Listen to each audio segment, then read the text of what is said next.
You won't get such a good match again and again. He is US based. You can easily get a transfer to this city. He makes good money. He has shares. You say he's sweet. Really, beta, I can't find you anything better than this. My mother back in India now had called me during my lunch break in office. But mom, the Gulatis have called twice. I need time to think. No prince on a horse will come, certainly not through shadi.com. I didn't say I want a prince, so come down to earth. What do you know about men anyway? Yeah, what do I know? I thought if I did, I would have made them stick around, right? I remained silent. I liked him, but I could say yes.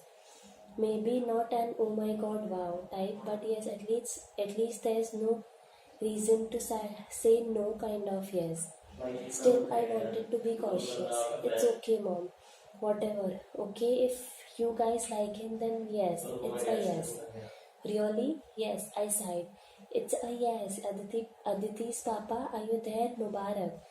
I heard her scream. It drowned out everything, my voice, reason, and doubts. Radhika Mehta was going to get married.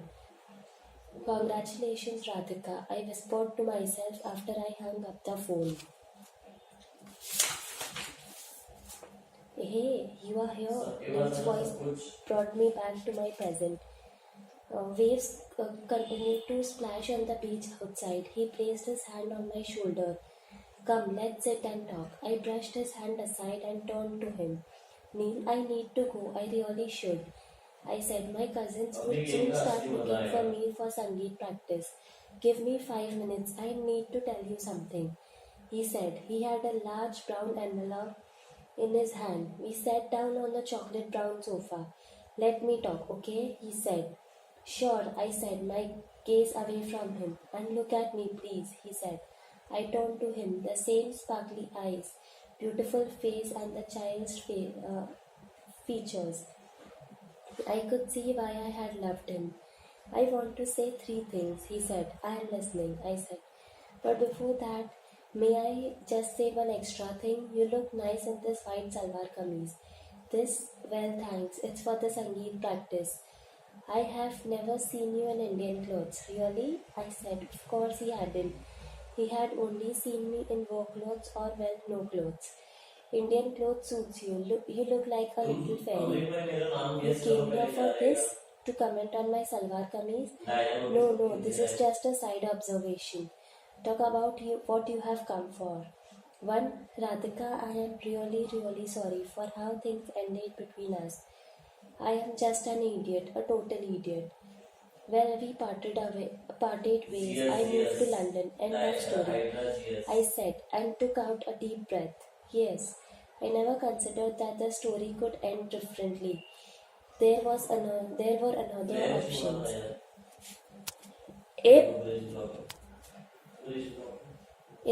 It's history. Leave it, Neil. Well, I can't leave it. Since you left, I have missed you every single day. I can't even bear to pass your cubicle. Every bit of Hong Kong, every business trip reminds me of you. I am filled with pain every time the taxi passes Old Peak Road. There are other routes to your house, I am sure, I said. He looked at me. I stayed back. I am sorry, Radhika. I loved you so much. You were the best thing to ever happen to me or ever will. Smart, young, beautiful, compatible, and successful. I had you, you loved me. And what did I do with it? Nothing. I didn't respond. I made the biggest mistake of my life. I really did, he said.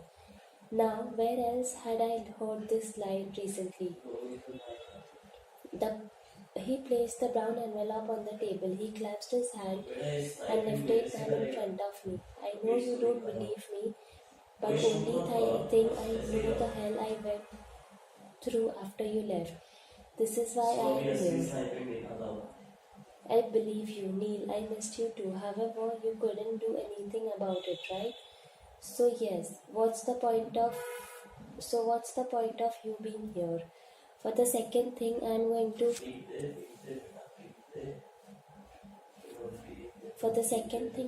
to tell you, he picked up the brown envelope. He pulled out a set of A4 sized sheets. The first had a stamp paper. I am living Kusum. These are the documents, he said. I felt dizzy. The suit spun around me. He gave me the papers in my hand. He and Kusum had filed for a mutual consent divorce at the Hong Kong family court. My hand began to tremble. I kept the divorce documents on the table. Why? I said. You are asking me why? He said. You, of all people. You had a perfect family. If I did, why did we have what we had? I kept silent. His eyes became wet. What about the kids? We planned to co-parent, share custody. What did Kusum say? Not happy, of course. However, she gets it. She knew something was amiss in our marriage. We had grown too far apart. What will she do? I said. I don't know why I had such concern for her ex-wife. She'll figure it out. Financially, she is more than okay. I gave her half of whatever I had, no questions asked. In return, she agreed to co-parenting and mutual consent. I couldn't believe I was discussing a divorce at my marriage venue. Neil continued, I am sorry, I'll skip the details. The point is, he sailed and exiled. My marriage is over. I am sorry, Neil, I said. It's okay, he said, and massaged his temples. No, I had it had to happen. Should have happened long ago. I checked my phone. I had missed calls from two of my cousins. I hope you are okay. I need to go now. You had something else to say? The third thing, I said. Yes, there's a small plane waiting at the Debolim airport. Your chartered flight? Yes, Radhika. Yes, Radhika, he said and leaned forward to hand my hand. Our flight. What? I said. I didn't withdraw my hand. I just gave a quick glance to confirm the door was shut. I know this will be a huge mess for you. Your entire family is here. There are huge expenses, but hear me out. What? I'll cut a check right now at the hotel lobby. I'll pay for everything your family or the groom side spend for this wedding. So financially, it's a non-issue. You just come with me and we'll fly away on the plane to Hong Kong, to wherever actually. Neil, are you kidding me? No, I mean it. I have wasted too much time. I have overanalyzed, treated our love like it was a financial deal. It doesn't work like that. You have to do these things from here. He touched his chest to indicate his heart. You want me to elope with you? I said, still absorbing his proposal come plan. You can talk to your family. I can meet them as well. We can reach Hong Kong as we can get married. What if I don't want to be in Hong Kong? Neil became quiet for a few seconds. It would be nice if we can be there for a while, he finally said. My kids are there, but if it bothers you, we can move to another city. I will commute, see them from time to time. I looked at him searchingly. I knew well enough to tell he wasn't lying. Neil Gupta, partner at Goldman, never uttered a word if he didn't mean it. I kept my gaze on him for a minute. Say something, he said. What am I supposed to say? I have to dance in Chittiya Kalaya now. What's that? A Bollywood song for my Sangeet. Wait, that's Punjabi, right? What does it mean? Fair complexion wrists. White wrists, actually. I said, of course, it's India. Has to be white. So you're dancing and all. With all those hip moves, he said. No, I nodded. Both of us laughed. For a moment, it felt like old times when he and I would chat over breakfast at the Goldman Cafe. Look, I don't want to deny us a celebration. We can do a court marriage now in Hong Kong. Later, when the dust settles, we can have our own big fat Indian wedding. One in India and one in London for my folks. I realized he hadn't let go of my hand. He slid off the sofa and knelt down. He lifted my hand and kissed it. My beautiful Indian princess, rather I should say smart, analytically sound, and extremely beautiful Indian princess, will you marry me? My heart beat fast. Neil, unattainable crush of most Goldman girls who had met him, the man whom I loved, was in front of me on his knees. Please, princess, say yes, he said. My phone rang. I wanted a disruption to avoid answering Neil. I picked up the call without looking at the caller ID. One sec, Neil, I said. Baby, where are you? Debu's voice on the other side made me jump. Hey, I got to call you back, I said. Okay, listen, I called home and talk to you later, I said and hung up. All fine? Still on his knees. I nodded. He lifted my hand again. Radhika Mehta, I love you.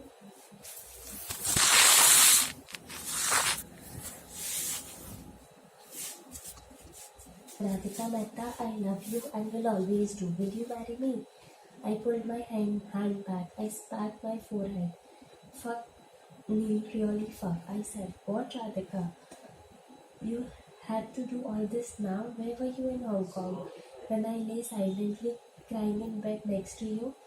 You were crying? I couldn't hear. Silently crying. And you said I'm not the marriage type? What was that? I'm not meant to be a mother.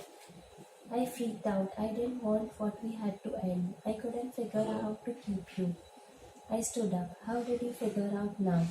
I said, or rather screamed and pointed out to the papers. Did you even suggest any such options then?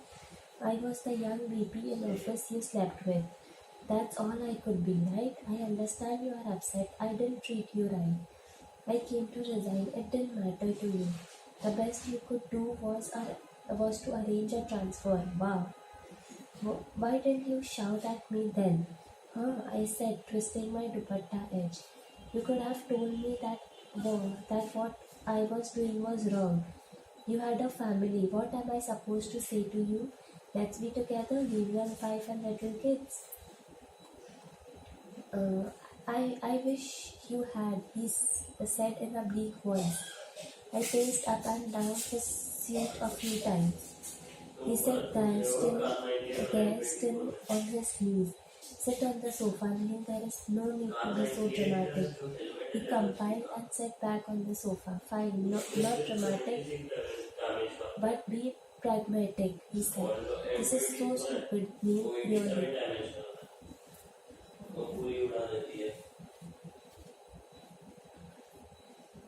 This is so stupid, Neil, really. I expected better from you. So I acted late. Is that what your anger is about? Go ahead, yell at me. That's not the point. I missed you every day. I didn't contact you. But I did what I had to do with my life. Then I heard about your wedding and it was now or never. So I came here to take you away with me forever. He walked up to me. He held my shoulders with both hands. Neil, just stop, I said. Fine, hit me, slap me. You did it once. Do it again. As many times as you want, but come with me. I felt his breath on my face. He had put the same perfume he used to wear when he came to bed with me. Leave me, Neil, I said, even though I didn't make any effort to extract myself from his grip.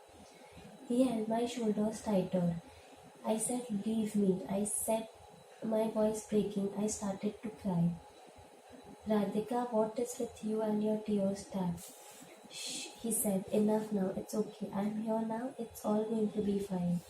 He placed his hand on the back of my head. He pushed my head forward until my forehead rested on his chest. He didn't try and kiss me. He just patted my head a couple of times. He brought his mouth close to my ear and whispered, I'll be here in this room. The pilot is waiting for my instructions. You calm down. Go back and think. It's a lot for you to take in. I'll wait until you give the go-ahead. Then we will do what we have to. I nodded. I lifted my hand. I need to go. I really do, I said. I raced down the hotel corridor. My mind racing a million times faster steps than my steps. At the function room entrance, I found Debu. Debu, I said. looking around to ensure nobody saw us. What are you doing here? Baby, I tried calling you so many times, you didn't pick up. I couldn't talk to him here. Anyone from me, my or Prach's family could walk in anytime. I saw a staff door near the function room. I pushed it open. Devu and I entered the kitchen area of the hotel. You can't land up here like this, I said. I had no choice. I thought you would be at the Sangeet practice. I didn't see you there. A chef next to us fried a kilo of onions on full heat. You went in, I said. I pretended to be lost. Another guest in the hotel. Never do that again, okay? Sorry, we only have one more day, Radhika. I called to tell you. I spoke to my parents. About what? About us, about everything we had and the situation we are in now. I had a 2-hour call. Debu, I'm not exaggerating this, but my head is a big mess and might explode right now. My phone rang. My mother was calling. I have to take this, I said. My mother shouted at me as soon as I picked up the call. Are you mad? Where have you disappeared? Your cousins are looking for you all over the hotel. I'm here only, I said. Where? In the toilet. Why are you taking so long? Is your stomach okay? Eat carefully. Don't get loose motions on your wedding day. You need medicine? Mom, I'm fine. 2 minutes. Okay, bye. I hung up and looked at Debu. You heard that? I said. See how everyone is looking for me. I'm sorry anyway. My parents protested a lot, but I convinced them. They want to come here. Please, Debu, I just need your decision. I am your first love, Radhika, first and only. You don't even know this guy you are getting married to. I have more choices now, I wanted to tell him. What do you want me to say? I said instead. I tried to walk past him. He blocked me with his arms. Stop this wedding, tell your parents. I'll come with you. It's now or never. Can I said and paused. Can I think about this, Debu? Really, I have practiced now. Yeah, he said and lowered his hand. Thanks. I said, I love you until the last day of my life, he said from behind me. Focus, Radhika, madam, your feet are not matching the beat, Mikey. The choreographer said to me, though he was taking me off for the 15th time, he had remarkable patience in his voice. In his place, I would have slapped my student. Neither do I have Chitya Kalaya in real life, nor can I do the steps for Chitya Kalaya, I said. He played the original song from Jacqueline on the LED screen behind the stage. My 6 cousins who had to dance with me had mastered each move down pat. I couldn't keep up beyond 5 steps. I couldn't hear the lyrics or Mickey's instruction. I only heard the following in my ears. Debu Neil Prajesh, Debu Neil Prajesh. I heard I love yous in Debu's and Neil's voices. I heard Prajesh saying he wants to go apartment hunting in San Francisco. I heard Neil talking about the waiting plane. I imagined Debu's Bengali parents packing their bags along with their monkey caps and buying Rasgulla tins for their Goa trip. Mickey paused and replayed the song for the 16th time. 1, 2, 3, Radhika Madam, start, he said. I tried to dance. The image of me making love to me on the Philippines island flashed in my head. It switched to Debu and me sitting in our Rebecca apartment and watching TV together.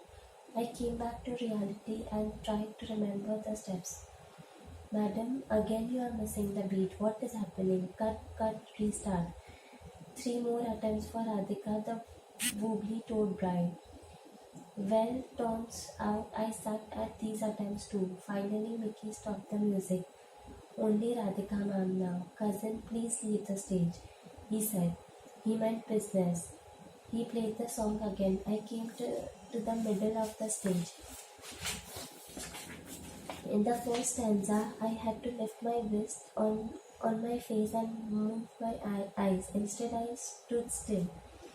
My legs felt weak. I dropped to my knees. I stand on the stage floor and burst into tears. I cried loud enough to make the choreographer come running to me.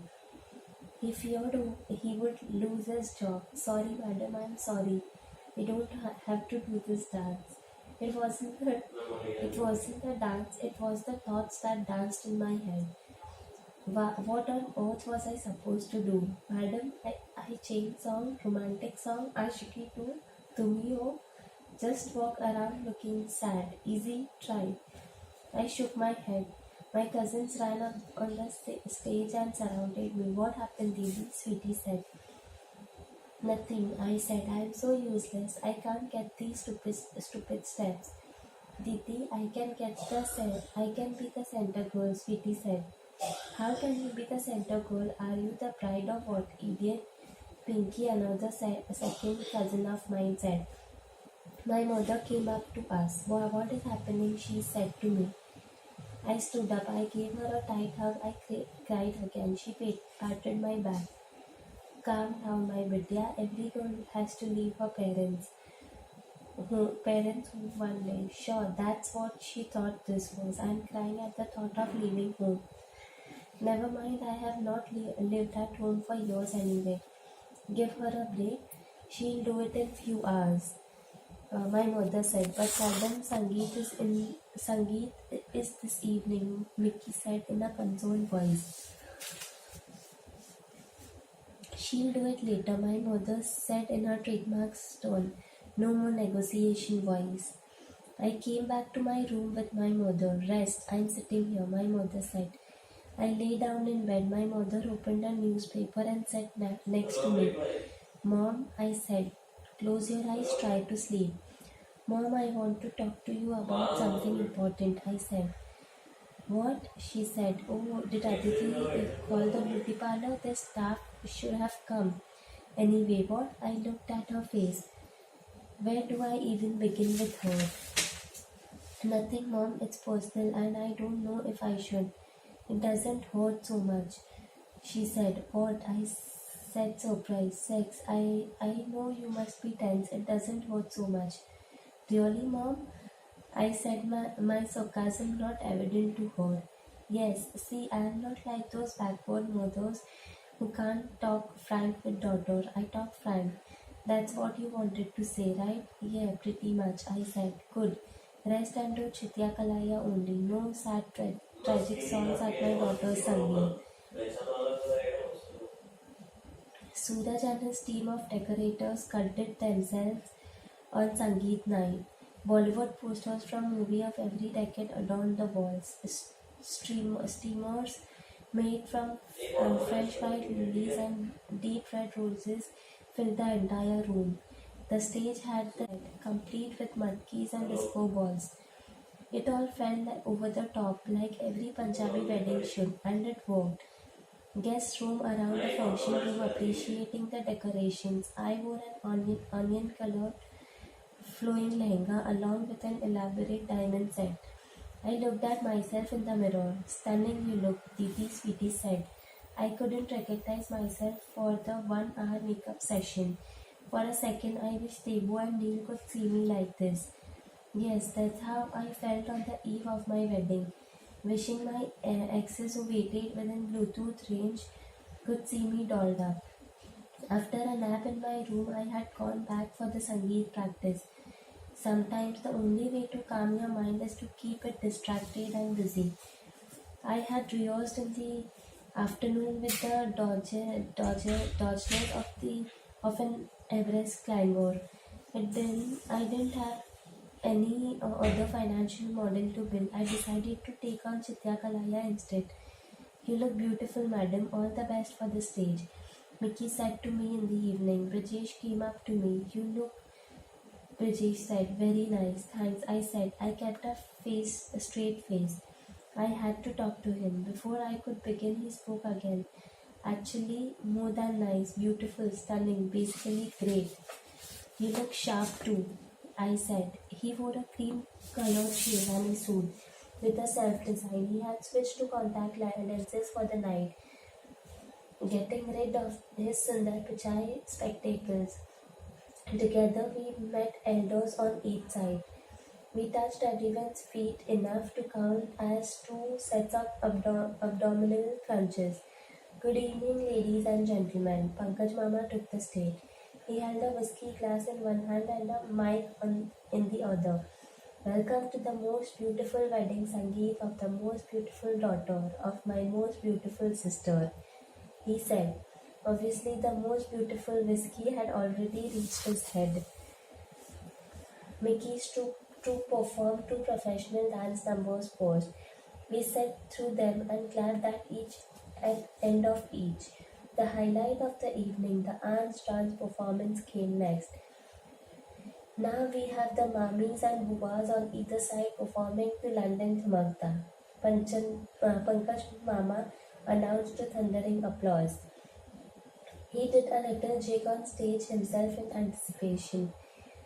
8 aunts took the stage. The LED screen showed a London backdrop with a picture of the Big Ben. Each aunt had enough gold on her to make the down payment for an apartment in London. The stage creaked as everyone took initial positions. The song began. Richa Scale 9 level Pomadian rocked the stage. The aunties matched the original steps for 15 seconds. Two aunts banged into each other. Another one had her bangles tangled up in someone else's hair, but they continued to dance. The crowd roared. To Kanti Big Bed, London to Makita. If the British had sent this tribute to London, they would never have colonized us. Choreographer Mickey's mouth fell open. He covered his face with his hand, wondering if he had chosen the wrong profession.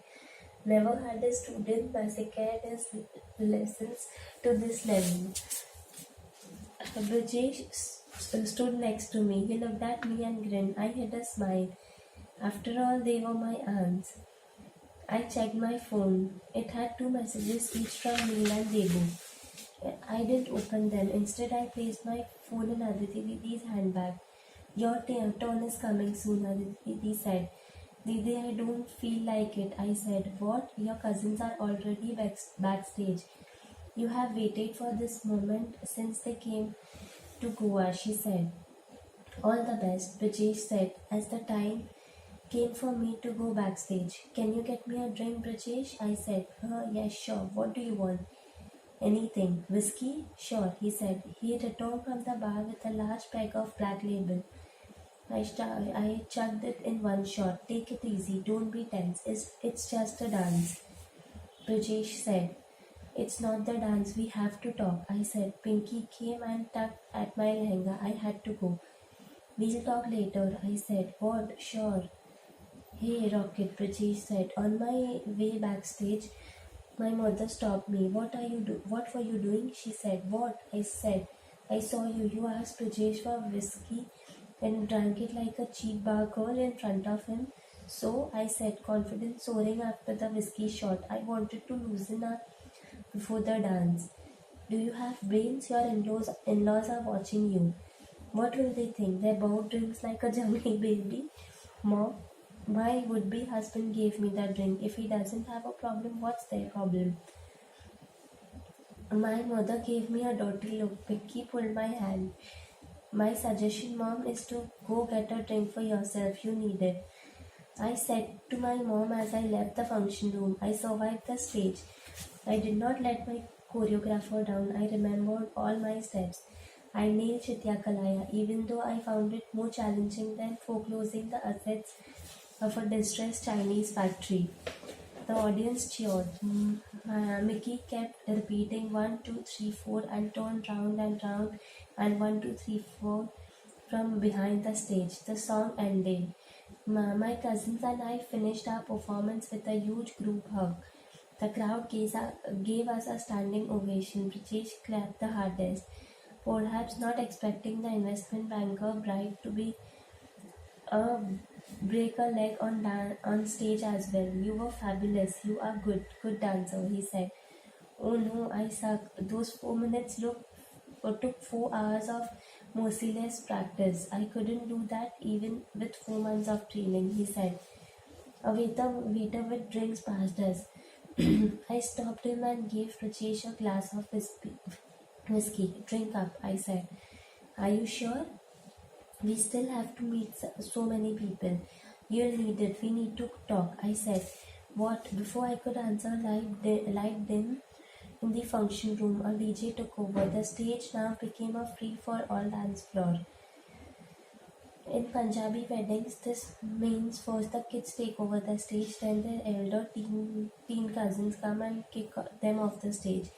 Next, all the uncles get drunk and shove the teenagers off. Finally, the uncles get so drunk that they even drag their wives or the aunties on the stage. Brajesh and I also danced to a few songs. Brajesh was right, he couldn't dance. Imagine Bill Gates or Mark Zuckerberg trying to do Bhangra. You get the idea? After 3 songs, I whispered in Brajesh's ear, Brajesh, let's step out and talk. My eyes felt a sense of relief as the DJ's music faded out as we left the function room. We came out to the Marriott Garden, dark and silent at night. The December air had a mild chill to it, and I rubbed my hands together. Where are we going? Brajesh said. Out of sight, I said. I found a palm tree with a bench underneath as we sat down, adjacent to each other facing the sea.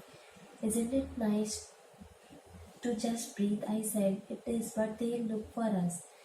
Brajesh said. A search party would be sent soon. It's all a bit crazy, the whole jingbang of 2 clans. Getting too much now, I said. Don't worry, in 2 days all the guests will be gone. Just you and me then. Yeah, I said. I wondered how and where to start. He continued to talk. And soon we will be on a plane to Bali, he said. Yes, Brajesh, about that, I said.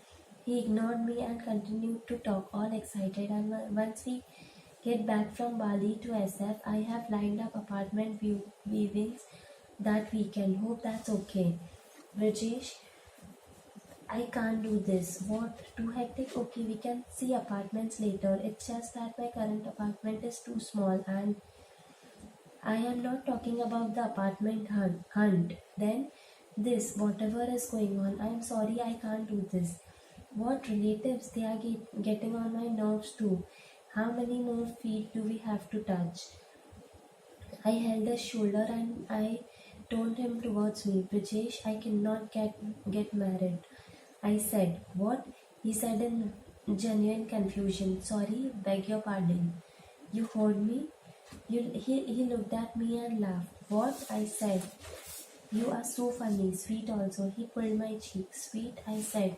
What is so sweet about me leaving him high and dry all at once? You are nervous and so like a little child.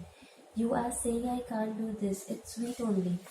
It's not, I said as he interrupted me. I am scared too. I live alone. Now I'll have this other person living with me for the rest of my life. It petrifies me. It does, yes, and this is just too soon. Too soon? We have planned this for months. We planned the event for months. However, we decided so soon. You said yes, I said yes. We had to reach a decision, right? Brajesh, can you please trust me? I can't do this. He smiled again and he placed an arm around my shoulder. From now on, your fears are mine and mine are yours. So be scared or whatever, I am with you. I got off the bench. I turned around to face him. Brajesh, I don't think you are getting me. It is not nervousness. There's stuff I need to deal with and my head is a huge squishy mess. I am sorry to hear that, but he paused. But what? But 200 people are dancing inside to celebrate us coming together. A mood swing cannot dictate our decision now. It's not a mood swing, Brajesh. What is it then? Something you want to tell me? It's my past. I still have to come to terms with it. He paused to look at me, wondering what I meant. We all do. It happens over time. It's about my future too, about what I want. Brajesh's phone rang. He smiled. There, the search party is out, he said and picked up the phone. Yes, Dad, I am here. Stepped out for some air. Yes, Radhika is with me. Just chatting, Dad. Okay, we are coming. He ended the call and turned at me. The elders are leaving. They want to bless the couple before they go to bed, he said and smiled. Sorry, Prajesh, we have to go now. Listen, Radhika, I am no expert on women. Maybe this is all women think the night before their wedding. Not all. Maybe in arranged marriages they do. We still don't know each other. Can I suggest something? What? Go to your room, rest. Please sleep. All the guests and youth celebrations are bothering you. Well, I only chose to have a grand wedding like this. Exactly. So maybe your doubts are just irrational last minute fears. Sleep over it, you'll feel better. Let's go now, he said. But I said, Dad's calling again, Brajesh said as he picked up his phone. I took my phone back from Aditi Didi's bag when I reached home. I checked the time, 2 a.m. I hadn't unlocked my phone to read my messages yet. Messages notifications flooded my phone home screen. They read like this. Debu, hey baby. What's up? Debu, is there anything I can do help? Can I talk to anyone on your side? Debu, 5 more messages. Neil, in my room, here if you need me. Neil, when can we talk? Neil, you around? Can we meet like for a minute? Neil, 3 more messages. Brijesh, hope you are fine. Get some rest, okay? It's all going to be okay. Stay calm. How am I supposed to stay calm? A dozen messages from 3 different men every hour, and I have a wedding tomorrow.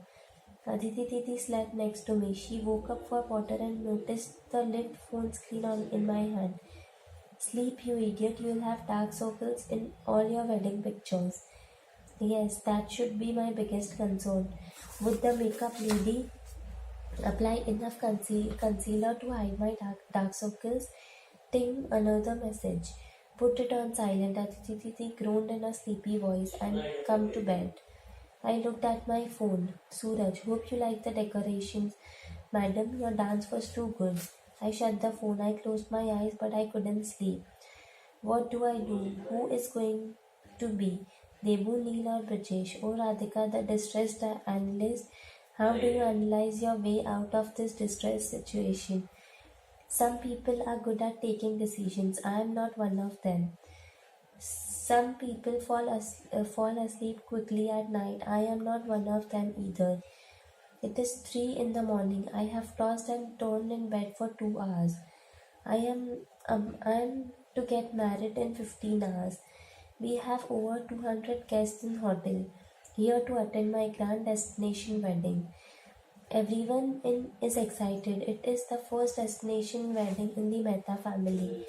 I am the bride. I should get my beauty sleep. I can't. The last thing I care about right now is beauty.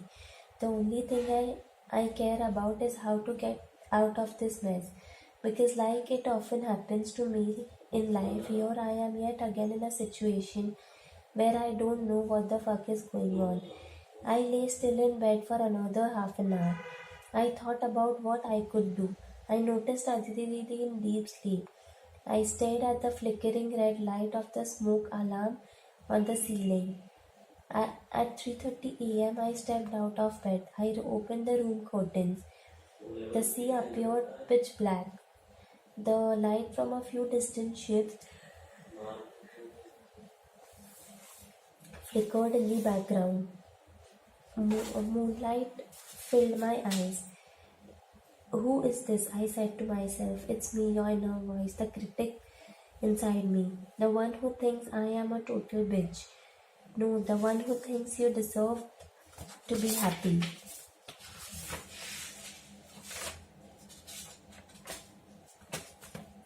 Really? I have a person like that inside? I said in my head and chuckled. We all do. Well, so what do I do? What do I choose? I took out my phone. I sent an identical message to Debu, Neil, and Rajesh. You there? Debu replied first in a few seconds. Yes, baby, trying to sleep but can't. Meet me for breakfast 5 a.m. Hotel coffee cup, I answered. Oh, really? That's great. That's just in an hour. See you. He also sent me a few excited and happy smileys. Thanks, I replied. Neil responded after 10 minutes. Yes, I'm here, he said. I copy pasted a line from Debu's chat to Neil. Meet me for breakfast 5 a.m. Hotel coffee shop. I sent to him. Okay, sure, Neil said. Brajesh replied at 4:30. Hey, you are up early. Did you get some rest? He said. I am okay. Good, what's up? I copy pasted the line from Debu's chat with one modification on the time. Meet me for breakfast 5:30 a.m. Hotel coffee shop. Really so early. Can you please? Of course. See you. I kept my phone aside. I let out a big breath. Aditi woke up. What are you doing on the sofa? Fixing my life. I said. What? Nothing. Just going for a shower. I said and went into the bathroom. I reached the coffee shop at 5 a.m. Neil and Tebu had already arrived. They sat at separate tables, unaware of their common link through me. Debu wore a light blue kurta and pajama along with his beard and spectacles, made him look like a communist intellectual. Neil wore a crisp dark blue shirt with a button-down collar and a well-ironed pair of bead shorts. I wore a simple blue chicken salwar kameez. It felt 10 times more comfortable and lighter than the wedding fineries I had worn all day. 4 Indigo Airlines crew members occupied another table, sipping coffee before their early morning flight. Apart from them, the coffee shop had no other customers. The coffee shop was open on the side facing the sea. Daylight had just broken. The sky had streaks of pink in it. The morning breeze felt cool in my hair, still wet after the shower. Neil and Tebu stood up at their respective tables as I entered the coffee shop. They walked towards me from two different directions. Hey, Tebu said. Hi there, you look fresh. Neil said. Neil and Tebu looked at each other surprised and confused. Good morning, Tebu. This is Neil. Neil, this is Tebu, I said. Good morning, Debu said as he tried to figure out the situation. Hi, Neil said to Debu. Let's get some breakfast, I said. I sat down at one of the sea-facing tables. Both of them froze where they stood. Come, both of you, I said and smiled. They sat down hesitantly. The waiter arrived to take the order. I'll have a cappuccino and a brown bread toast with peanut butter and honey. How about you guys? I said. Debu and Neil looked at each other. Black coffee, porridge please, Neil said. Orange juice, Debu said. The waiter left. I continued to smile, enjoying their confused state. Is he a friend? Neil said, asking about Debu. Yeah, you could say that, I said. You want to introduce me properly? Debu said, clearing his throat. Of course, I will. Yes, because sorry, Debu, I don't know you and so it is all a bit confusing and surprising. Neil was saying when I cut him off. Both of you are my exes, my past lovers, I said. If there were prizes for priceless expressions, Neil and Debu could both share a Nobel. Sorry, I don't understand, Neil said. I am an ex, but who is he? Debu, my boyfriend in New York, remember? Oh, that guy, Neil said. Neil is your ex too? Sorry, when was this? Debu said. Hong Kong. Oh, Debu said and became silent. He studied Neil openly. Yeah, he's older. He's older. Debu, much older. I said. Neil's married too. Debu realized I had caught him staring at Neil. I had caught him staring at Neil and taking his gaze away from him. I was, not now. Neil corrected me. So Debu's come to attend your wedding? That's nice. He's come to attend it. He's come to marry me. He wants to sit in the groom's place right here in Goa. What? Neil said. I thought these things ended badly for you guys. Debu's the same guy who made you leave New York, right? Yeah, I said. Change of heart now, just like you. I guess it takes a while for people to realize my worth. I turned to Debu, and Debu, Neil is here to stop the wedding too. His style is a bit different. It involves chartered planes. Debu's eyes popped open. You see, he is rich, something you always had a problem with. Debu shuddered as he struggled to string a sentence. I have no problem with someone who is rich. Who interjected? Radhika, I didn't mean to display my wealth. It just seemed like the best option. Neil, it doesn't matter, but understand the situation, guys. Both of you are here to stop my wedding, which is in few hours. Not only that, you want me to marry you instead. As you can imagine, you have put me in quite a predicament. The waiter arrived with our food. As he served us, Neil and Debu shifted in their seats, avoiding eye contact with each other. I leisurely spread peanut butter. Was this gentleman even a boyfriend? Actually, he's so much older and married. Not married anymore, and my name is Neil Gupta. Neil said, loosening the collar of his shirt. Yes, whatever, but Radhika, I thought you and I are meeting here alone. In any case, you need to come with me. Why? You forgot how you treated her? She had to leave the country for you, Neil said. Even for you, Neil, I said. Neil looked at me with a stump. I've had some confusion, but now I don't. I am.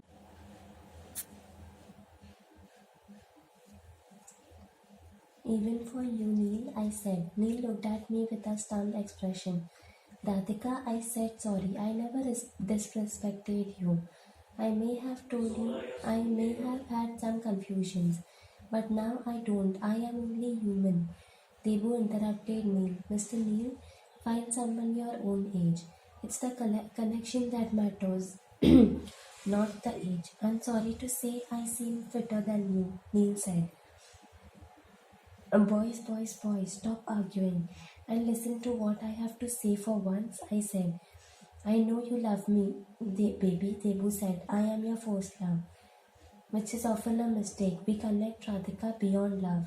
We are similar, you know that, Neil said. Why do you guys love the sound of your voice so much? Can I speak uninterrupted? I said. Both of them nodded. Thanks, I said. Sorry, I'm doing this to you together, just more efficient. Also, maybe you can learn something from each other. It's fine, Neil said, eager not to censure me. Debashi's saying, you remember our walk in New York? You said women could do anything. You quoted feminist texts. Essentially, you said women could and should fly. Yes, Debu said. Nice in theory. In real life, the girl throws a party for her guy's promotion, but the guy cannot handle the girl's bonus. Yes? That's not, he said, but I stopped him. Let me speak. You said fly, but when I flew high, you wanted to clip my wings. Fly as long as you fly beneath me, is it? He looked down. I turned to Neil. Neil, you loved me as the flying bird. You wanted me to fly higher and highest. Of course, Neil said. But you know where you went wrong? Where? Neil said. You didn't want me to have a nest. Neil didn't have an answer. Neil, I said, I believe in equal rights. You know that, right? Neil said. Did you realize that perhaps I don't want to fool around? Perhaps equal rights means giving women the same rights, not the same things. Equal rights to get what they want, rather than equal rights to the same things men want. I noticed Nebu scratch his head as he also heard and tried to figure out what I said. Meaning, Neil said, "What do you want? Career, home?" Debu said, "I'm really confused." "Yes, what do you want? Choose whatever you like, Radhika," Neil said. I took a sip of my lukewarm coffee. Choose, I said, and sneered. Choice, the benchmark word of feminism, right? I became a great feminist. If I give women the choice of home or career. What do you mean? Isn't that how it should be? Neil said. Yeah, why not? Isn't that fair? Giving women the choice, Debu said. No, it is still unfair. Because here's the deal. You want what women really want. You don't want to choose. You want to fly and also want a beautiful nest. We won't both. Do male birds tell female birds to choose? Hey, honey, choose. Either fly or sit in the nest. I don't get it. Really, Deepu said. Even Neil looked confused. From a man's perspective, men want a career, right? In general, yes, Debu said. Men want sex, right? No judgment. But they want sex, right? Yes, Neil said. I collected my thoughts before I spoke again. Let's say, in the name of male rights, men are given a choice. Come on, guys, choose. You want a career? Go for it. Just give up sex. Oh, you want sex? Just worship women all day and give up your career dreams. So choose. We are giving you equal right. Choose now, sex or career. Sorry, but this is ridiculous choice to make, Neil said. Exactly, Neil. It is indeed a ridiculous choice, just as ridiculous as the choice given to women, fly or nest. You want and get both, but a woman must choose. I had 3 sips of coffee before Neil had something to say. I get it. Women want everything. To have a lovely home and be a great mother. To also have a chance to shine in their careers, Neil said. Not all, maybe for many. For many, I said. How is it practically possible? Career means long office hours. Home means kids' responsibilities, Debu said. Exactly. Have you thought why it's not practical? I said. Why? Debu said. Because men designed this world. They designed their office timings 9 to 6, 5 days a week. Women weren't in the workforce then. They are now. These office timings work well for men. They don't work for mothers, for instance. What are we going to do about it? We as in us three? Debu, no, we as in the whole world. You have a point, coincided. I didn't realize your strong need to have a family too. That is why I made a mess last time, Neil said. I imposed my notion of motherhood on you, ignored your desire to have a good career alongside, but forgive me and come with me. I will support you, Debu said. No, I said, my voice coming from somewhere deep within me. You are making the right choice with me, Radhika. Neil said, no, Neil, not with you either. What? He said. I checked the time. It was 5:28. I'm not coming with you or with you. There are fundamental things about both of you that won't change. Debu, you say you will be supportive, but the fact that you couldn't handle even a bit of my success means it is an intrinsic part of you. You can't change that. And I plan to be a lot more successful than what you saw. So sorry, no. But Radhika, Devu began. I placed a finger on my lips to shush him right there. And Neil, you are amazing, no doubt. The chartered plane, tempting, of course. Now, with the divorce and everything, I know you love me too. But you know what? You love only half of me. My other half is Kusum, the woman you left. You want a party girl, someone young who allows you to cling on to your youth. The some youth you work so hard in the gym for. Well, I won't be this young girl forever. I don't know what Neil Gupta will do with me then. He likes Radhika, his young vice president. But will he like Radhika, the diaper changing wife and mom? Of course, I'm not going to compromise and settle for less. I have made up my mind. Thank you for listening. Now, no more lectures. I'll simply tell you the action plan.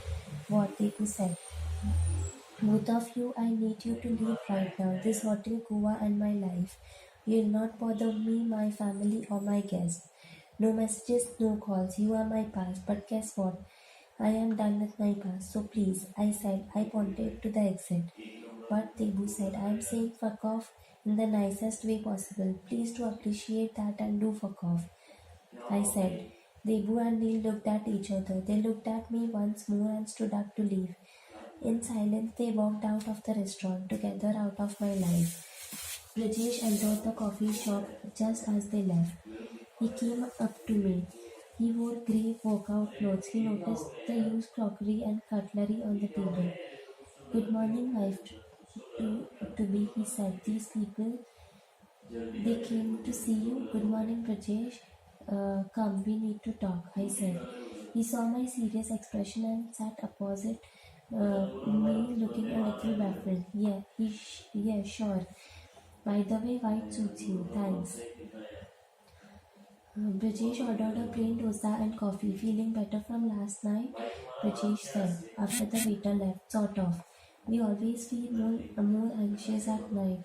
Brajesh said, don't worry. Remember, whatever happens in life, eventually it is all going to be okay. You really believe that? I said.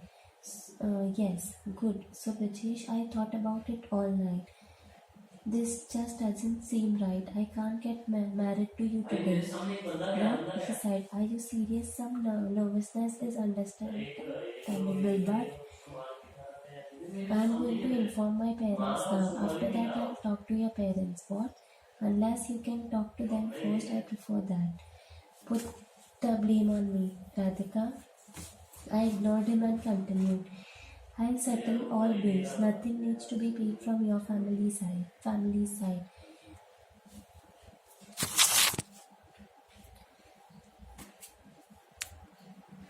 Nothing needs to be paid from your family's side. I'm so sorry for this, and Brajesh interrupted me. Who the hell do you think you are? Brajesh said in an out of character high pitch.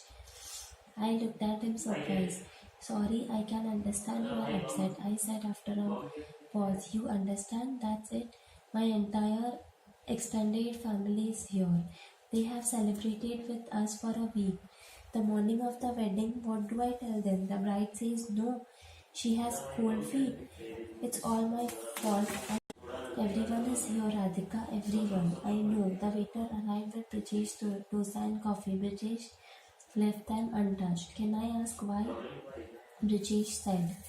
Tear rolled down my cheeks in response. Why, Radhika? Those guys who you saw leave, they are my past, my exes.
Those guys you saw leave, they are my past, my exes.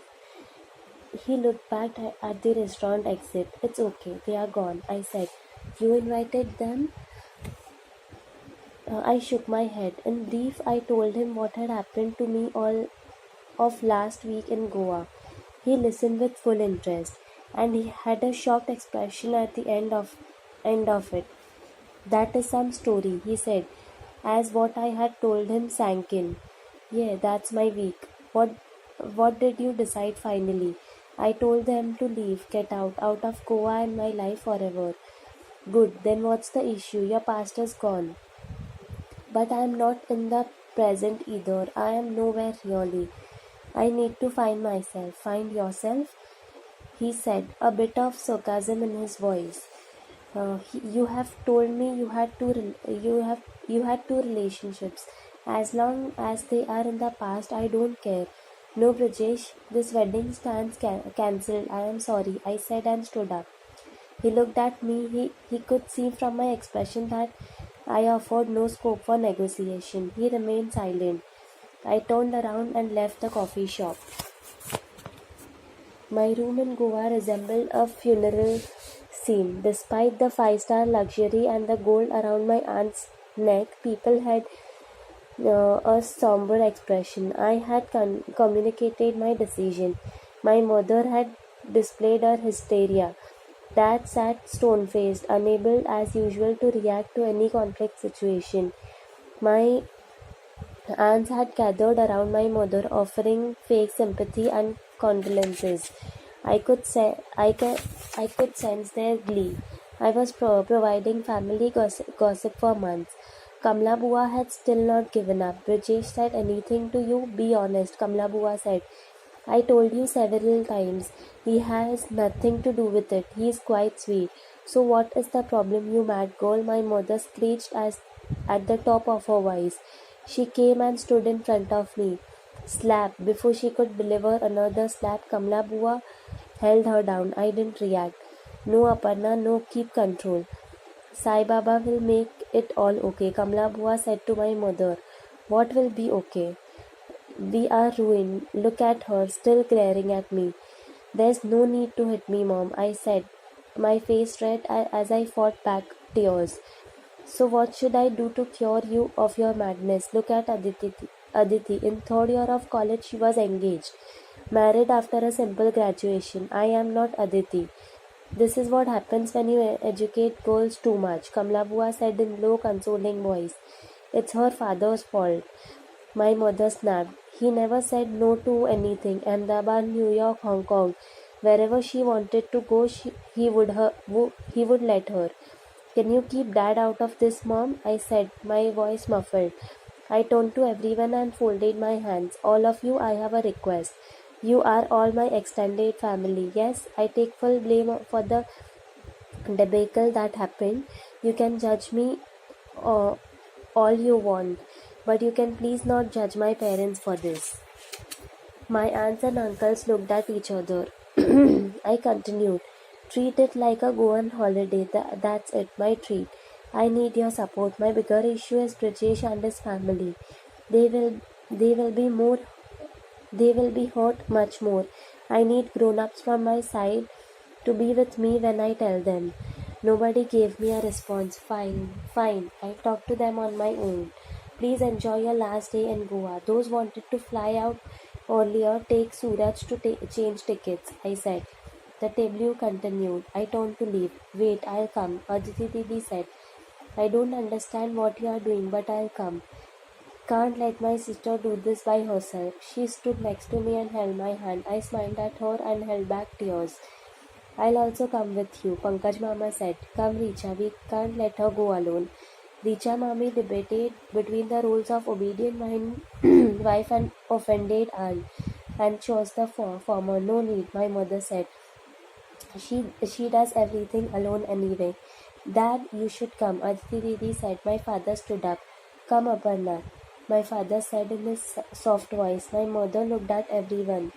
With much reluctance, she stood up. Yeah, let's go. Let's get fully shamed, she said. I rang the bell. Rajesh opened the door. He didn't say a word and stepped aside to let me and my relatives enter. The room felt ice cold, and not because of the air conditioning. Mr. and Mrs. Gulati, British parents, and my almost in-laws to be stood with glum faces. British relatives, his father's brothers, along with their respective wives, stared gingerly on the bed. Uh, Brajesh's mother, sister Rohini Masi and Gunjan Masi sat on the sofa. Everyone looked like they had knives stabbed in their backs. Brajesh had already told them. I struggled to figure out where to start. This is where age helps. For my mother seemed to know exactly what would be a mature reaction. She burst out crying and went straight to Brajesh's mother to bear hug her. Somebody's cast an evil eye, Sulochana, my mother said. Her lone hysterics in the room made even more awkward. British mother didn't hug my mother back. We are ruined. I had no idea my girl would do this to us. What would you do when your own child is defective? My mother said, holding at top volume. Sit down, Aparnaji. Brajesh's father said. I realized I had to take control. I went to the center of the room and addressed everyone. Hello everyone, I'll just take a minute to all in this room. I am sorry, I'm really sorry. I'm sorry because I was not prepared for this marriage, but I said yes. I am sorry because I brought shame to your relatives. I am sorry because I ruined your happy moment. However, I did this because I felt going ahead would not be fair on Brajesh and his family. This is fair, Brajesh's mother said. Her voice had a sharp string to it. No, but going ahead would be even more unfair. Between two unfair things, this felt less unfair.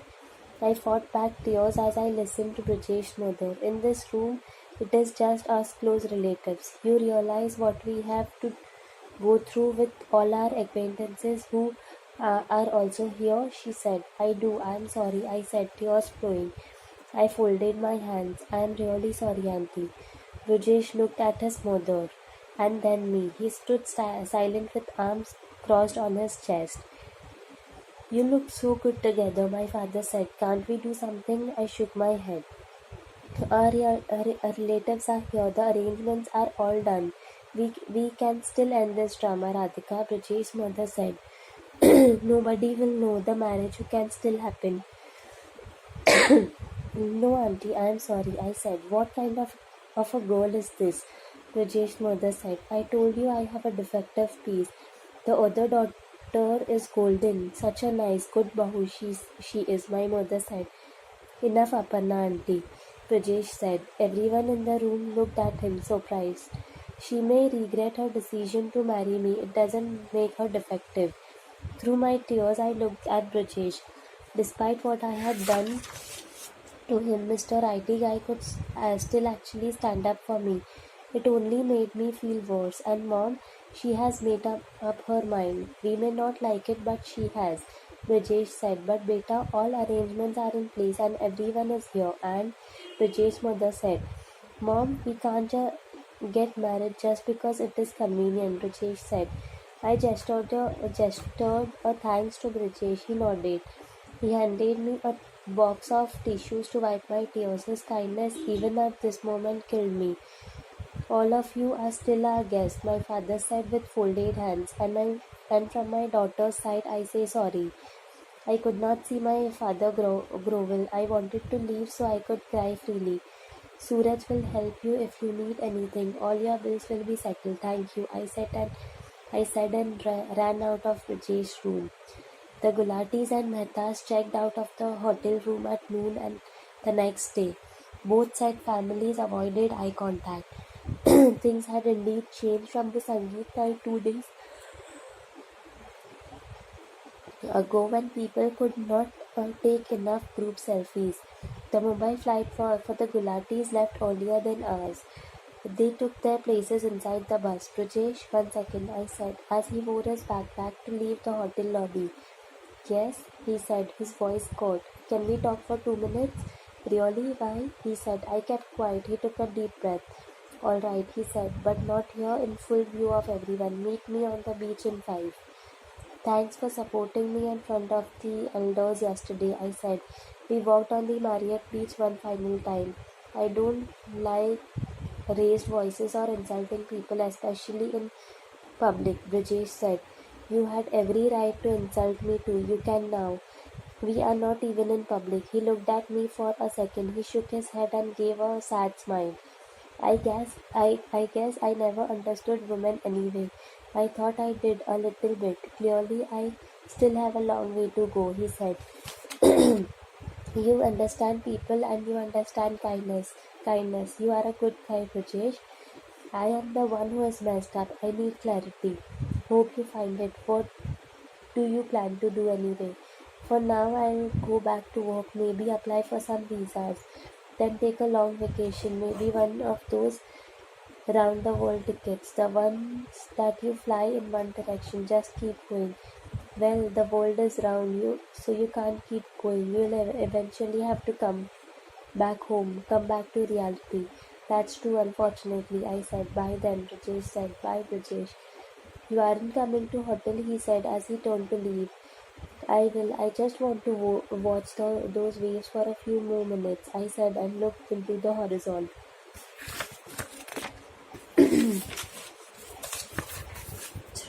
3 months later, Peru. I sat in the cafe and sipped my coffee. The tiny blue trains to Machu Picchu came and went at regular intervals. I downloaded my trip photos from my phone into my laptop as a backup. My laptop flashed the date 23rd March with a reminder saying message B. It had been 3 months since the Goa fiasco. Despite the reminder, I found it difficult to gather the courage to message him. I flipped through every picture from my trip to distract myself. In the past month, I had started eastwards from London. I visited Berlin, Cairo, Beijing and Sydney before taking a flight to Lima in Peru, South America. From Lima, I landed up in Ollanta Tambo, or simply Ollanta, the base point to visit the famous ruins of Machu Picchu. I stayed at the historic and charming El Elbo Hotel, located right at the mini train station that one uses to visit Machu Picchu. 1 hour and 2 cappuccinos later, I took out my phone. Radhika, just do it. What's the worst that will happen? I sent a WhatsApp message to Brijesh. Hi, I waited for another half an hour until the blue ticks appeared. He had read my message. He didn't respond. My heart sank. This was all a bad idea anyway. Hi, what's up? He typed back a few minutes later. Today would have been 3 months of our almost wedding anniversary, I replied. He sent a smiley. Sorry again, I replied. Hey, all part of life. How are you doing? Good, traveling. Took that trip I told you about. Round the world, yes. Reached full circle yet? Almost. I have 2 more flights to go. Cool, where are you now? Peru, came to see Machu Picchu. Nice. Where are you right now? I said. At work. No such luck like you. Brijesh, I wanted to ask you something. Sure. My next stop is San Francisco. I am there in 3 days. Oh, cool. Yeah, I was wondering if we want to meet for a coffee. He didn't respond for a few minutes. I had a sinking feeling about this. I sent him another message anyway. I totally understand if you can't or if you don't want to. Sorry, my boss had called me. Yes, sure, would love to have coffee. Really? Great. Yeah, can we do it in Menlo Park? Easier for me, of course.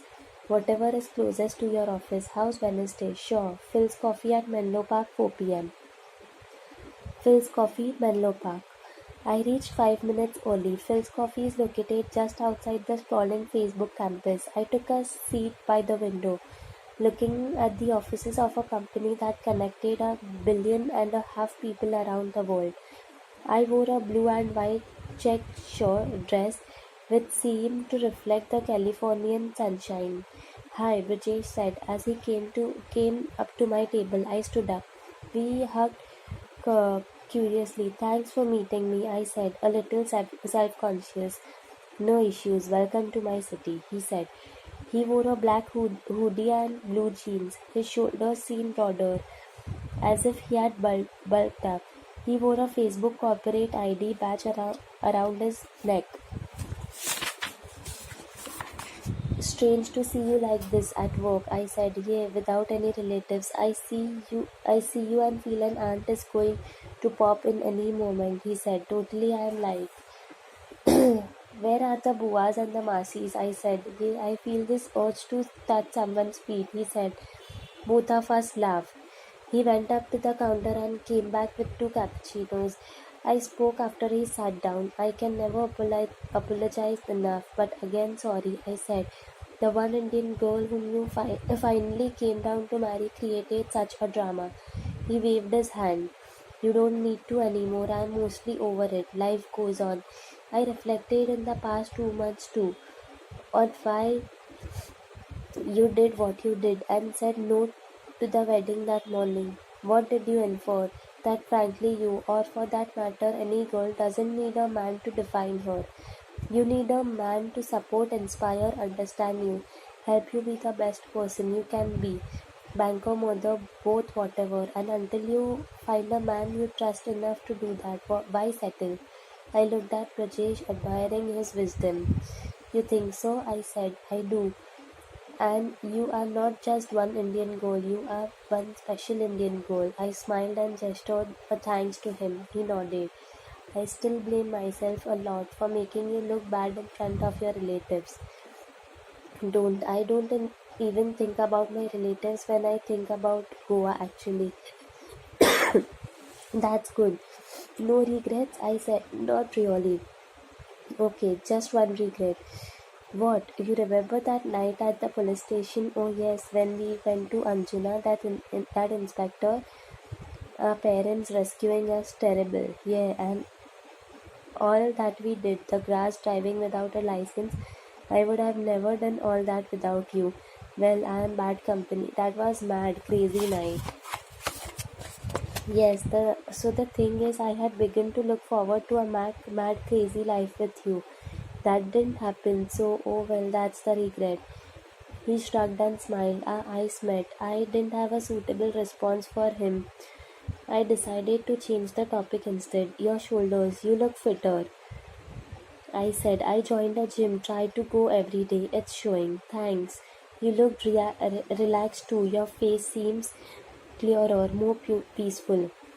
So is my mind. A month of travel helps calm you down. Yes, I'm sure you look nice, he said. I smiled. We sipped our coffee. How was work? I said. Good. My business idea is taking shape. A service provider for developing Internet of Things or IoT apps. IoT is the next biggest thing. A company that helps make IoT apps has scope. Of course it does. Just that I need this formal business plan to raise money from VCs. It is a pain. They want financial models and projections and whatnot. I could help you if you want, I said. Really? It's what I do on a daily basis, I said and smiled. Oh yes, of course. I'll need to understand the business and turn it into a spreadsheet full of numbers. I do it all the time. I'll share the details with you. How long are you here for? I have 4 more days of vacation left. I could make a quick model in the next couple of days. You would? That would be amazing. Can we work on it over the weekend? No problem, I said. We sipped our coffee in silence for a minute before he spoke again. Also, if you are here this weekend, there's an Arijit Singh concert. Oh cool, I like him, I said. He had simply informed me about the concert. I couldn't assume he had asked me to go for it with him. Yeah. So he said and took another sip of coffee. A silver foam stuck above his lips. I pointed to his lip. Here, what? He said. I opened the camera on my phone and turned it into selfie mode. I showed him on his face and smiled. Oh no, he said, embarrassed. He wiped his foam moustache with a tissue. I gathered the courage to ask him a question. Brajesh, would you like to come to the Arijit Singh concert with me? I said, my heart beating faster. I had to be prepared for any response, including a biting rejection. Of course, that is what I meant. You'll be helping me with the business, so we could go together to the concert later, right? He said, I would love that to go to the concert with you. I said, yeah, I would love to spend more time with you too. Our eyes met again, this time for longer. He took another sip of his coffee. It created an ever bigger foam. He, he also had some foam stuck to the tip of his nose. I showed him his face in my phone's camera again. He smiled, I smiled. We looked at each other for a few seconds, then we laughed, and then we laughed some more.